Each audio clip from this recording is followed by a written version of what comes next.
Hello students. Last class में हमने देखा था कि इन्फेक्शनस डिसीजेस क्या होते हैं। आज हम कंटिन्यू करने वाले हैं page number 10, non infectious diseases. अगर आपने इन्फेक्शनस डिसीजेस का वीडियो नहीं देखा है तो आप वो देख सकते हैं। मैंने उसका लिंक डिस्क्रिप्शन बॉक्स में दे दिया है, आप चाहें तो वो जाके देख सकते हैं। ओके, तो अब हम स्टार्ट करते हैं इसका B part, non infectious diseases. Diseases which do not occur through infections and body contacts are called as non-infectious diseases। इसका मतलब है कि वो डिसीजेस जो किसी इन्फेक्शंस के थ्रू या किसी बॉडी कांटेक्ट के थ्रू एक इंसान से दूसरे इंसान में नहीं फैलता है, उसे हम कहते हैं non infectious diseases. Such diseases arise in human body itself due to certain reason। तो ये जो डिसीजेज होते हैं वो खुद से ह्यूमन बॉडी में डेवलप होते हैं, जिसके पीछे कुछ पर्टिकुलर रीजन होता है। तो नॉन इन्फेक्शनस डिसीजेस का सबसे पहला एग्जाम्पल है कैंसर। तो चलो अब देखते हैं कि कैंसर में क्या होता है। It is an uncontrolled and abnormal cell growth is called as cancer. तो बच्चों, आपको पता है कि हमारे बॉडी में सेल ग्रो होती रहती हैं कंटिन्यूअसली, बट जब वो सेल ग्रो अनकंट्रोल हो जाते हैं, मतलब बॉडी के कंट्रोल में नहीं होता है और एबनॉर्मली सेल की ग्रोथ होने लगती है। सेल की ग्रोथ मतलब सेल की साइज बढ़ने लगती है और वो कंट्रोल में नहीं होती है, तो उस कंडीशन को हम कहते हैं कैंसर। ग्रुप और lump of cancerous cells is called as malignant tumour. इसका मतलब है कि सेल का क्या हो रहा है, अनकंट्रोल ग्रोथ हो रहा है और वो एक ग्रुप ऑफ सेल बना रहे हैं या लंप बना रहे हैं। लंप का मतलब एक ऐसा गुच्छा सा बनाते हैं, तो उसे हम कहते हैं कैंसरस सेल। तो ये इनको हम साथ में जब एक लंप या ग्रुप ऑफ सेल ऐसे एक बॉल की तरह बन जाता है तो उसे हम कहते हैं malignant tumour. Cancer can occur in various organs like lungs, mouth, tongue, stomach, breast, uterus, skin and tissues like blood. तो आप देख सकते हैं कि कितने टाइप के कैंसर्स होते हैं। ये कहीं भी हो सकते हैं, जैसे लंग्स में, माउथ में, टंग में, स्टमक में, ब्रेस्ट में, यूट्रस में। स्किन कैंसर हो सकता है, टिश्यूज लाइक ब्लड। ब्लड भी क्या होता है, एक टिश्यू होता है, तो कई बार ब्लड कैंसर हो सकता है। तो ये एक ऑर्गन स्पेसिफिक भी हो सकते हैं या किसी पर्टिकुलर टिश्यू में भी कैंसर डेवलप हो सकता है। अब हम आते हैं रीजंस में, देखते हैं क्या क्या रीजन है कैंसर होने के।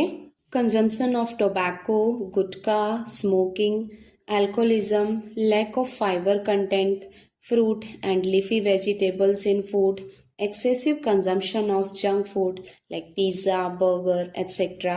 are some of the many possible reasons. Heredity may also be a reason. तो आपने देखा कि क्या क्या रीज़न है कैंसर के। कंजम्पशन मतलब जो लोग टोबैको खाते हैं, गुटखा खाते हैं या फिर स्मोकिंग करते हैं, या साथ में कुछ लोग अल्कोहल एडिक्टेड होते हैं, और कुछ लोग जिनके फूड में फाइबर कंटेंट कम होते हैं, दैट मीन्स वो अपने डाइट में फ्रूट और लीफी वेजिटेबल को कम इंक्लूड करते हैं और ज़्यादा जंक फूड खाते हैं। सो ये भी रीजंस हो सकते हैं कैंसर के लिए। उसके साथ में ही हेरिडिटी मतलब जो पेरेंट्स से बच्चों में ट्रांसफर होता है, वो भी एक रीजन हो सकता है कैंसर के लिए। अब हम देखते हैं कि कैंसर के सिम्टम्स क्या क्या होते हैं। फर्स्ट है chronic cough, hoarse voice, difficulty in swallowing. Chronic cough का मतलब है कंटिन्यूअसली बहुत ज़्यादा कफ होता है, बहुत ज़्यादा खांसी होती है। हॉर्स वॉइस का मतलब हुआ कि हमारी जो नॉर्मल वॉइस होती है उससे वो चेंज हो जाती है वॉइस, और ये बहुत लंबे समय तक रहती है। डिफ़िकल्टी इन स्वॉलोइंग मतलब खाने को निगलने में, जब हम उसको च्यू करते हैं उसके बाद हम उसको स्वॉलो करते हैं तो उसमें डिफ़िकल्टी आती है। तो ये हो गया फर्स्ट रीज़न। सेकेंड है incurable scare and inflammation. Incurable scare मतलब कहीं बॉडी में किसी पर्टिकुलर पार्ट में स्कैर हो जाते हैं, मतलब कुछ दाग धब्बे आ जाते हैं जो हटते नहीं हैं, और साथ में इन्फ्लामेशन मतलब कहीं पे सूजन आ जाती है। थर्ड है लम्प्स इन ब्रेस्ट, तो ब्रेस्ट में छोटे छोटे लम्प्स बन जाते हैं।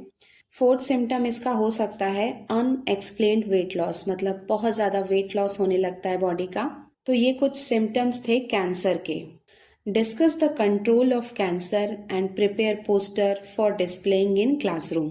तो हम कैंसर को कैसे कंट्रोल कर सकते हैं, इसका हमें डिस्कशन करना चाहिए और साथ में इसके पोस्टर बना के हमें क्लासरूम में डिस्प्ले करना चाहिए। Do you know modern diagnostics and treatment of cancer. Diagnosis का मतलब है हमें कैंसर की पहचान करना और उसका ट्रीटमेंट क्या है वो हम देखते हैं। Various techniques like CT scan, MRI scan, mammography, biopsy are used in diagnosis of cancer. Cancer को डायग्नोस करना मतलब कैंसर की पहचान करने के लिए बहुत सारे टेक्निक होते हैं, जिसमें से कुछ टेक्निक यहाँ पे दिए हुए हैं। सीटी scan, MRI scan, mammography and biopsy. In case of treatment, along with conventional method like chemotherapy, radiation therapy, and surgery, modern techniques like robotic and laparoscopic surgery are also followed.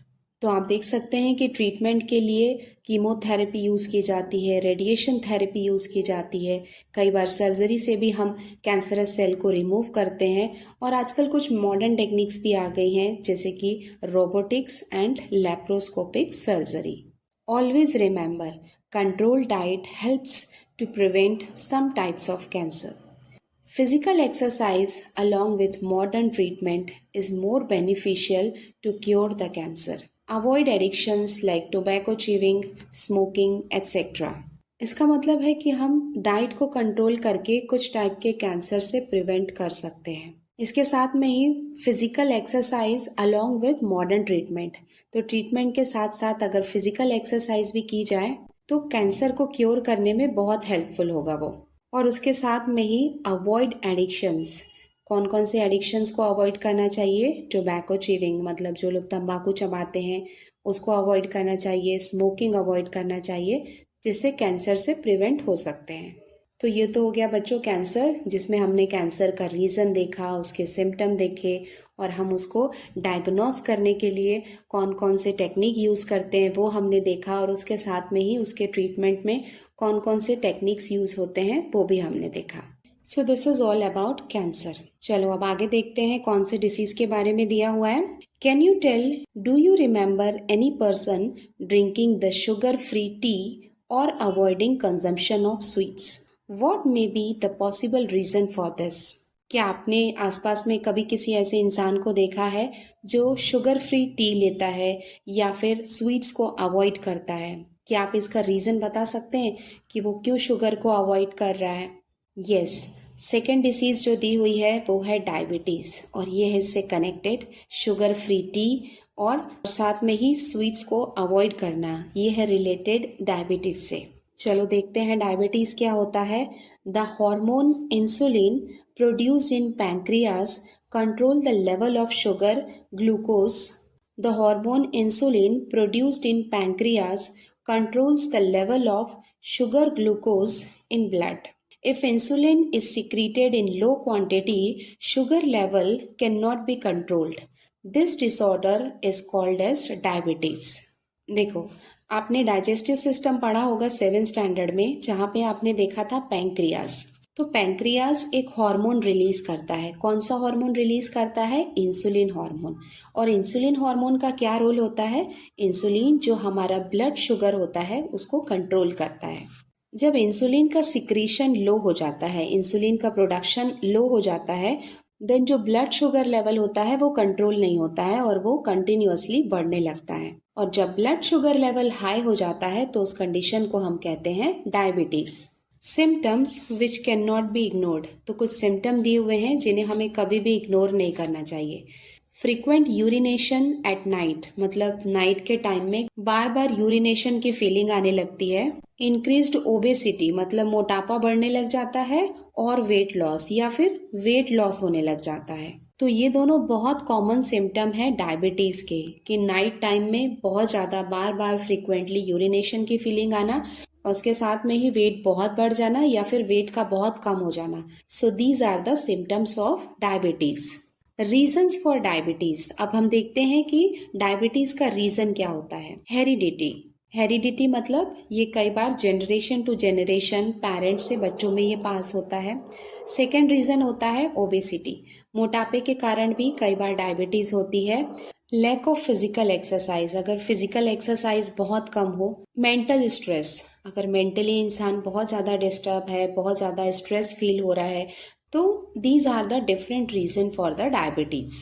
Preventive measures, following the proper diet, medicine and exercise under the supervision of doctor helps to keep the diabetes under control। तो इसके preventive measures कौन कौन से हैं, हमें कौन कौन से प्रिकॉशंस लेने चाहिए? मेडिसिन लेनी चाहिए time to time, exercise under the supervision of doctor, तो डॉक्टर जो आपको सजेस्ट करता है वो सारी आपको एक्सरसाइज करनी चाहिए। तो ये सब अगर प्रॉपरली फॉलो किया जाए तो डायबिटीज को कंट्रोल किया जा सकता है। Do you know India has largest number of diabetes patient in the world. तो क्या आपको ये बात पता है कि इंडिया में सबसे ज़्यादा डायबिटीज पेशेंट हैं? At present approximately 7 crore diabetes patient are present in country. So at present time में approximately 7 crore diabetes patients available हैं कंट्री में। Internet my friend, watch the various videos giving information about diabetes on internet. तो diabetes से related हमको information collect करनी चाहिए, उससे related videos देखने चाहिए। Note important information and present it in the class using MS power point presentation. तो उसमें से इम्पॉर्टेंट इन्फॉर्मेशन को नोट डाउन करके एक पावर पॉइंट प्रेजेंटेशन बना के हमें अपने क्लास में दिखाना होगा। Always remember each disease has a specific scientific reason. तो जितनी भी डिसीज होती हैं उनके पीछे एक स्पेसिफिक साइंटिफिक रीज़न होता है। Diseases do not occur due to divine curse और हेटिंग बाय एनीवन। तो कोई भी डिसीज किसी भगवान के कारण या किसी से हेट के कारण होता है, ऐसा नहीं है। There must be any scientific reason behind every disease. Diseases can be cured by proper medical treatment and not by chanting mantras or performing magic tricks। तो डिसीज़ को अगर हमको क्योर करना है तो उसका एक प्रॉपर मेडिकल ट्रीटमेंट होना चाहिए। किसी मंत्र का उच्चारण करने से, दैट इज चैंटिंग मंत्र, या फिर कोई मैजिक ट्रिक करने से कोई भी डिसीज़ ठीक नहीं होती है। हर डिसीज़ के लिए उसको एक मेडिकल ट्रीटमेंट की ज़रूरत होती है। थर्ड है heart diseases. Efficiency of the heart decreases due to decreased blood supply and thereby oxygen and nutrient supply to the heart muscles। Heart diseases में क्या होता है कि हार्ट की जो एफिशिएंसी होती है, जो काम करने की क्षमता होती है, जो उसकी पावर होती है, वो धीरे धीरे कम होने लगती है। ऐसा क्यों होता है? Due to decreased blood supply, क्योंकि हार्ट में ब्लड का सप्लाई कम हो जाता है, जिसके कारण ऑक्सीजन और न्यूट्रिएंट की सप्लाई भी हार्ट में कम हो जाती है, जिससे उसकी एफिशिएंसी या उसकी जो वर्क करने की जो पावर होती है वो कम हो जाती है। Due to this heart has to perform more work than leads to stress on it, जिसके कारण हार्ट को और ज़्यादा हार्ड वर्क करना पड़ता है और उसके कारण हार्ट में स्ट्रेस आने लगता है। This may cause heart attack, जिसके कारण हार्ट अटैक आ सकता है। इसका मतलब ये है कि हार्ट में जब बहुत ज़्यादा स्ट्रेस आने लगता है तो वो एक कारण हो सकता है हार्ट अटैक का। If someone has heart attack, immediate consultation of doctor and treatment is necessary.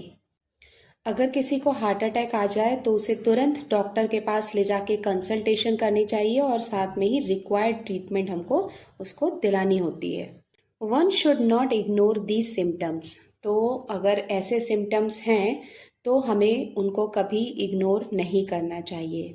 Severe chest pains, pains in shoulder, neck and arms, cramps in hand, uneasiness, tremor, अगर इनमें से कोई भी सिम्टम है तो उसे इग्नोर नहीं करना चाहिए और तुरंत डॉक्टर से कंसल्ट करना चाहिए। Now come to the reasons of heart attack. अब हम देखते हैं कि हार्ट अटैक के क्या क्या रीज़न होते हैं। Smoking, alcoholism, diabetes, hypertension, obesity, lack of physical exercise, heredity, mental stress, anger, anxiety. तो ये सारे रीजंस हैं हार्ट अटैक के। अब आते हैं इस फ्लो चार्ट में हार्ट डिसीजेस के साथ हमको क्या दिया हुआ है। ये इसके ट्रीटमेंट्स दिए हुए हैं अलग अलग, जैसे angioplasty, bypass surgery, open heart surgery, heart transplant, installation of stents, installation of pacemaker. तो ये सारे हार्ट डिसीजेस या हार्ट अटैक आने पर होने वाले अलग अलग ट्रीटमेंट के मेथड हैं, बाई सर्जरी के थ्रू या फिर ट्रांसप्लांट करके या फिर आर्टिफिशियल डिवाइस इंस्टॉल करके हार्ट के ट्रीटमेंट किए जाते हैं। First aid for heart disease. देखते हैं कि फर्स्ट एड क्या है हार्ट डिसीज के लिए। First, call 108 for ambulance. आपको पता है कि 108 एम्बुलेंस का नंबर है, तो सबसे पहले एम्बुलेंस को कॉल करना चाहिए। Check the consciousness of patient by shaking the shoulders. Patient conscious है कि नहीं, होश में है कि नहीं, ये चेक करने के लिए हमें उनके शोल्डर को शेक करके पता करना होता है कि वो कितना कॉन्शियस है। Keep the patient lie on the back in horizontal position on hard surface and perform compression only life support. तो पर्सन को उसके बैक में हॉरिजॉन्टली पोजीशन में हमको उसको लेटा के हमें परफॉर्म करना होता है कॉल्स। कॉल्स का फुल फॉर्म होता है compression only life support. In this, press the centre of thorax for at least 30 times at the rate of 100 to 120 strokes per minute। इसमें हमको सेंटर थोरेक्स में प्रेस करना होता है 30 times at the rate of 100 to 120 strokes पर minute. तो ये हो गए information about the heart diseases, जिसमें हमने देखा कि कौन कौन से सिम्टम्स होते हैं, रीजन क्या होते हैं, कौन कौन से टाइप के ट्रीटमेंट होते हैं और हार्ट डिसीज का फर्स्ट एड क्या होता है। Collect information. First, have you ever seen your grandparents taking the decoction? Discuss about it with them. क्या आपने कभी अपने ग्रैंड पेरेंट को डिकॉक्शन लेते हुए देखा है? डिकॉक्शन क्या होता है? जो काढ़ा होता है ना, यूजुअली जब सर्दी खांसी हो जाती है तो वाटर को हम बॉईल करते हैं, उसमें जिंजर, ब्लैक पेपर और कुछ हर्ब्स डाल के, तो वो काढ़ा जो होता है उसे हम कहते हैं decoction. Second, collect information from your grandparents about use of aloe vera, turmeric, ginger, garlic as medicines। इसके साथ ही आपको अपने ग्रैंड पेरेंट्स से इंफॉर्मेशन कलेक्ट करनी है। Aloe vera, turmeric, ginger, garlic as a medicine वो कैसे यूज़ होते हैं उसकी इंफॉर्मेशन आपको उनसे कलेक्ट करनी है। Internet my friend, collect the information about different methods of treatment like Ayurveda, homeopathy, natural healing, allopathy, यूनानी etc। तो इंटरनेट में अलग अलग ट्रीटमेंट के मेथड होते हैं, Ayurvedic, homeopathic, natural healing, allopathy और यूनानी। इसके बारे में आपको इंफॉर्मेशन कलेक्ट करनी है। Miss use of medicines. Sometimes some people take the medicine about prescription of doctor। कई बार लोग डॉक्टर के प्रिस्क्रिप्शन के बिना ही मेडिसिन लेने लगते हैं। Overdose of medicines may affect our body। सो अगर मेडिसिन का ओवरडोज हो जाए तो उसका कहीं ना कहीं बॉडी पे इफेक्ट होता है। Example, overdose of pain killers में damage nervous system, excretory system, liver. अगर पेन किलर का ओवरडोज जितनी ज़रूरत है उससे ज़्यादा लिया जाए तो वो डैमेज कर सकता है नर्वस सिस्टम को। आपको पता है कि नर्वस सिस्टम में ब्रेन और जितने भी नर्व्स है वो आते हैं, एक्सक्रीटरी सिस्टम को और लीवर, ये उससे डैमेज हो सकते हैं।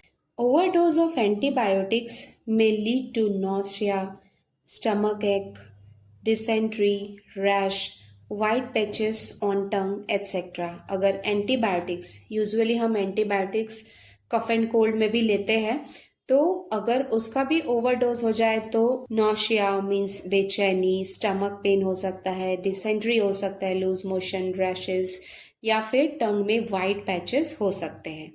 Think about it. Poor people do not afford the costly medicines. Is there any alternative for this? Which one? तो जो पुअर पीपल होते हैं वो कॉस्टली मेडिसिन को अफोर्ड नहीं कर सकते हैं, तो क्या उसके लिए कुछ अल्टरनेटिव है कि उनको हम चीप रेट में, सस्ते में मेडिसिन कैसे दिला सकते हैं?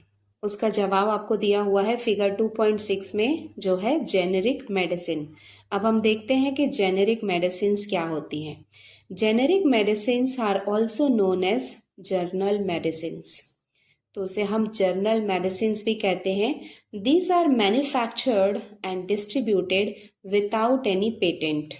तो ये मेडिसिन मैन्युफैक्चर्ड की जाती है, बनाई जाती है एंड डिस्ट्रीब्यूट की जाती है बिना किसी पेटेंट के। पेटेंट का मतलब कोई पर्टिकुलर नाम नहीं होता है उसके पीछे कि ये पर्टिकुलर मेडिसिन इसने बनाई है, ये नाम किसी और को नहीं दिया जा सकता है, ऐसा एक पर्टिकुलर टैग नहीं होता है उस मेडिसिन के साथ। These medicines are at par in quality with branded medicine. At par in quality का मतलब है इक्वल क्वालिटी, मतलब जितनी क्वालिटी ब्रांडेड मेडिसिन की होती है उतनी ही क्वालिटी इनकी भी होती है. Production cost of these medicines is very low due to fewer expenses on research as their formula is readily available. तो इनका जो प्रोडक्शन कॉस्ट होता है वो बहुत कम होता है क्योंकि जो रिसर्च में बहुत ज़्यादा एक्सपेंसेस होते हैं वो इसमें नहीं होते हैं और जो ऑलरेडी फॉर्मूलाज होते हैं मेडिसिन बनाने के उसको यूज़ करके ये मेडिसिन प्रोड्यूस की जाती है जिनके कारण इसका प्राइस बहुत कम होता है. You can easily obtain the generic medicines using mobile apps like HealthCart and Jan Samadhan. Download those apps on your mobile and use if it necessary. Generic medicine हमको मोबाइल ऐप से भी मिल सकती है, तो दो मोबाइल ऐप के नाम यहाँ पे दिए हुए हैं, हेल्थ कार्ड और जन समाधान. तो ये ऐप को डाउनलोड करके इसमें से हम जेनेरिक मेडिसिन ऑर्डर कर सकते हैं जो बहुत ही कम वैल्यू में हमको इजीली अवेलेबल हो सकती है. लाइफस्टाइल एंड डिसीजेस, मतलब हमारा जो रेगुलर लाइफस्टाइल है, हमारी रूटीन है और उसका डिसीज़ के साथ क्या कनेक्शन है वो हम देखते हैं. Lifestyle includes the daily routine and the type of food. Lifestyle का मतलब है कि हमारी डेली रूटीन और type of food मतलब हम क्या खाते हैं.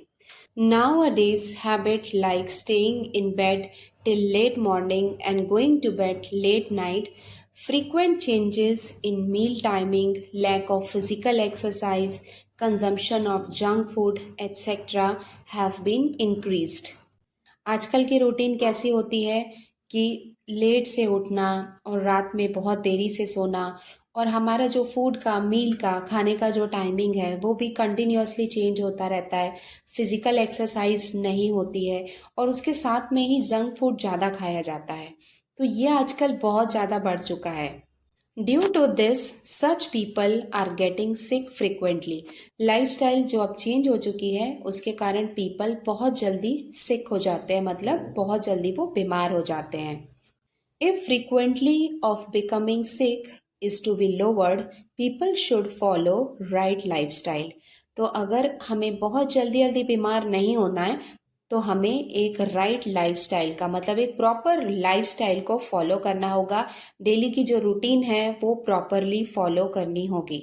It must include sufficient sleep, right food, yogasanas, pranayama and physical exercise. तो उसमें हमें सफिशिएंट स्लीप मतलब जितना रिक्वायर्ड स्लीप है 7 to 8 आवर्स की कंप्लीट स्लीप होनी चाहिए, राइट फूड होना चाहिए, योगा को इंक्लूड करना होगा, प्राणायाम और फिजिकल एक्सरसाइजेस को डेली रूटीन में इंक्लूड करना होगा. और अगर ऐसे एक हेल्दी लाइफ को मेंटेन की जाए और लाइफस्टाइल बेटर की जाए इन अ प्रॉपर वे तो लोग कम बीमार होंगे. Physical exercise should also be as per one's own capacity. Physical exercises करने की भी अलग अलग लोगों की अलग अलग कैपेसिटी होती है, तो उसके अकॉर्डिंग ही अपनी कैपेसिटी के अकॉर्डिंग उनको फिजिकल एक्सरसाइज करनी चाहिए. Pranayam and yogasanas should be performed under the expert supervision. तो प्राणायाम और योगासना भी हमें एक्सपर्ट के सुपरविजन में करना चाहिए. See the videos of pranayama and yogasanas. तो प्राणायाम और योगा के वीडियोस देखने चाहिए और उसके बाद एक प्रॉपर वे में ये सारे आसन करने चाहिए. Vaccination. Vaccination is important to prevent the infectious diseases. Collect the vaccination schedule chart from nearby clinic and study it. तो नियर बाय क्लिनिक में हमको वैक्सीनेशन का शेड्यूल चार्ट होता है, वो ला के उसके बारे में स्टडी करनी चाहिए. Do you know government of India declared the प्रधानमंत्री Jan Aushadhi Yojana on 1 July 2015. In this scheme, best quality medicines are made available in affordable prices to the citizens. Jan Aushadhi stores are launched for this purpose. तो government of India ने Jan Aushadhi stores open किए हैं जहां पे affordable prices में medicine available है. Indian companies export the generic medicine on large scale. However, those medicines are sold under brand name with high prices in India. In America, 80% medicines used are generic. Due to this, hundreds of billions of money is saved there. India में बहुत सारी company है जो generic medicine जो है वो large scale में produce करती हैं और उन मेडिसिन्स को खरीद के उन्हें अपना एक ब्रांड नेम दे के हाई प्राइजेस में बेचा जाता है। इवन दो अमेरिका में 80% मेडिसिन जेनेरिक होती है, जिसके कारण वहाँ वो लोग बहुत सारे मनी सेव करते हैं। तो हमें भी ऐसे जेनेरिक स्टोर या जेनेरिक मेडिसिन्स के बारे में पता करना चाहिए और पीपल को उसके बारे में अवेयर कराना चाहिए। जेनेरिक मेडिसिन्स बहुत ही लो कॉस्ट में अवेलेबल होती हैं और एक ब्रांड नेम जब उसमें लग जाता है तो उसका प्राइस बहुत ज़्यादा हो जाता है। तो हमें इसके बारे में और सर्च करना चाहिए कि जेनेरिक मेडिसिन्स के बारे में हम और कैसे पता लगा सकते हैं। Let us celebrate health awareness days. तो यहाँ पे कुछ हेल्थ रिलेटेड डेज हमको दिए हुए हैं। जैसे 7 अप्रैल को सेलिब्रेट किया जाता है वर्ल्ड हेल्थ डे। 14 जून को सेलिब्रेट किया जाता है वर्ल्ड ब्लड डोनेशन डे। 29 सितंबर को सेलिब्रेट किया जाता है वर्ल्ड हार्ट डे। 14 नवंबर को सेलिब्रेट किया जाता है world diabetes day. Understand the importance blood donation. अब हम देखते हैं कि ब्लड डोनेशन क्या होता है। 1 unit blood donated by a person can fulfill the need of 3 person at a time। तो अगर कोई एक बार ब्लड डोनेट करता है तो वो कम से कम 3 लोगों की रिक्वायरमेंट को फुलफिल करता है। कैसे करता है? For example RBC, WBC and platelets. आपको पता है कि ब्लड में आरबीसी, डब्ल्यूबीसी और प्लेटलेट्स होते हैं। तो कई बार क्या होता है कि अलग अलग पेशेंट को अलग अलग रिक्वायरमेंट होती है। किसी को प्लेटलेट की रिक्वायरमेंट होती है, किसी को आरबीसी की और किसी को डब्ल्यूबीसी की होती है। तो जब कोई इंसान ब्लड डोनेट करता है तो उसके आरबीसी, डब्ल्यूबीसी और उसके प्लेटलेट्स को सेपरेट करके पेशेंट की नीड के अकॉर्डिंग उनको दिया जाता है। इसका मतलब अगर हम ब्लड डोनेशन कर रहे हैं तो एक साथ हम 3 लोगों की मदद कर रहे हैं। One can save the life of 12 person by donating the blood for 4 times a year। अगर किसी ने 1 ईयर में 4 टाइम्स ब्लड डोनेट किया, इसका मतलब उन्होंने 12 पर्सन की हेल्प की उसके लाइफ को सेव करने के लिए। बच्चों, इसके साथ ही ये इसका एक्सप्लेनेशन पार्ट हमने कंप्लीट कर लिया है। अब हम जल्दी मिलते हैं नेक्स्ट वीडियो में इस चैप्टर के एक्सरसाइज क्वेश्चन आंसर्स के साथ।